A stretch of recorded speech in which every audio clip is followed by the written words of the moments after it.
What's sizzling in this pan isn't your typical ingredient. These are bee larvae. They're being fried before being added to pancakes at this cooking class. It's a workshop hosted by Taiwan's Forestry and Nature Conservation Agency in Jiayi County in southern Taiwan, where about 30 people, ranging from 2 to 76 years old, are learning more about a growing food trend. 它的蛋白质含量甚至比我们的牛肉、鸡肉还高哦。第二名的这个呢是蜚蠊目，蜚蠊是什么呢？哎，对，就是蟑螂哦。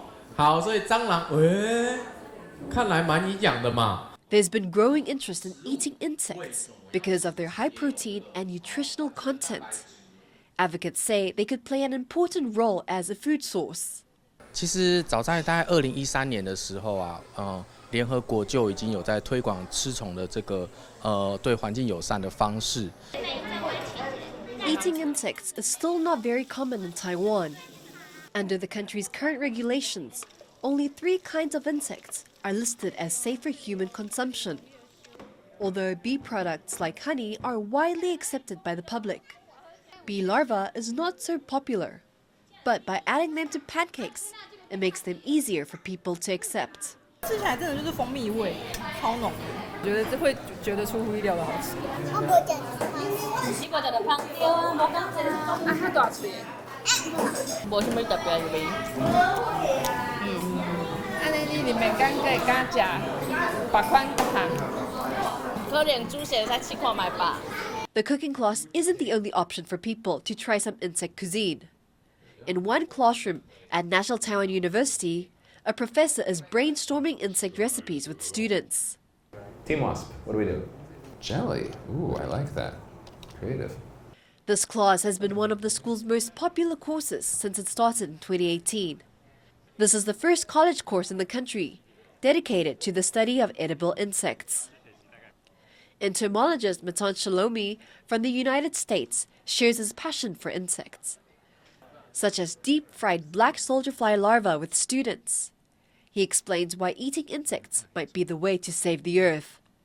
They eat much, much less. They need much less water. They need very little land.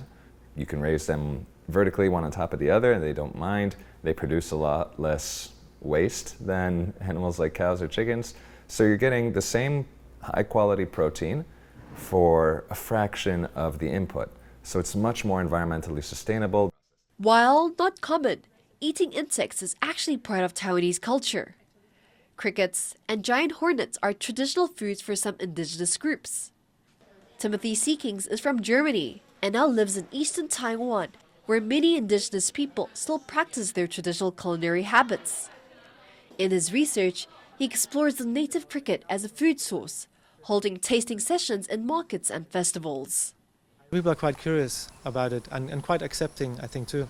But then there's also a bigger challenge, which is the sort of regulatory framework in Taiwan. You have to be mindful of the existing laws and regulations when you engage with this topic of edible insects. Local researchers have proposed eating invasive stink bugs as a form of pest control. But this has stirred some controversy because these bugs are not legally approved for consumption, raising food safety concerns. In 2018, a startup sold packaged mealworm snacks that became very popular. But the authorities fined the company and took the snack off shelves for the same reason. Advocates for eating insects are raising public awareness of the topic and are calling for change. Korea, for example, passed a law, I think the Insect Farming Promotion Act. It's not just saying these insects are legal, it's saying we should encourage it. Insect farmers should get the same tax breaks as livestock farmers. Treat insect farming the way you would treat other farming. Invest research, invest agriculture. Encourage more people to grow it, to sell it, and eventually people will also eat it. As the world looks for more eco-friendly food sources, activists say it's time for Taiwan to embrace its history of eating insects and change its food regulations. If it does, bugs like these could be crawling onto dinner plates again soon. Luffy Lee, Pichi, Chuang, and Sandy Chi for TaiwanPlus.